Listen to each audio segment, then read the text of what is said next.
La Vierge Noire. Mario est un jeune cafre détenu en esclavage par un riche propriétaire de Sainte-Marie, dans le nord de l'île de la Réunion. Il est très brutalisé par son maître. Un homme blanc, témoin de ses maltraitances répétées, alors que Mario n'est encore qu'enfant, le prend en pitié. Le voyant si injustement malmené, il le baptise et lui apprend à prier.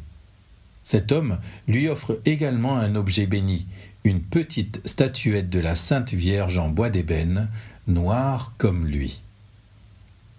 Une fois adulte, et toujours battu par son maître, Mario décide de s'enfuir pour trouver la liberté.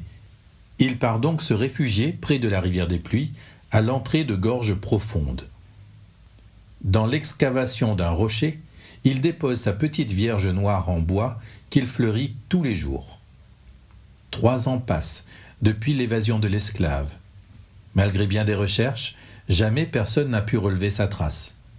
Un jour, cependant, 3 chasseurs de marrons du secteur du Chaudron remarquent une fumée qui monte vers le ciel. Ils se dirigent donc de ce côté et aperçoivent Mario accroupi devant un feu de bois. Les chasseurs le reconnaissent et cernent son camp.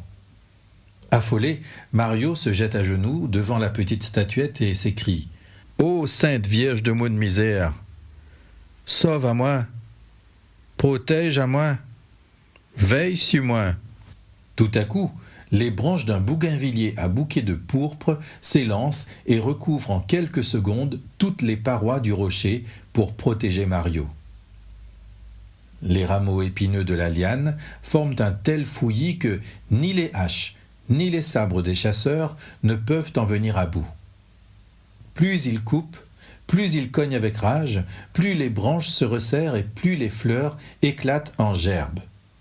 Mario, caché dessous, bénit la Vierge Noire de l'avoir sauvé. De nombreuses années passent. Sous un amas de pierres et de terre, le squelette de l'ancien esclave marron et sa petite Vierge d'ébène sont découverts.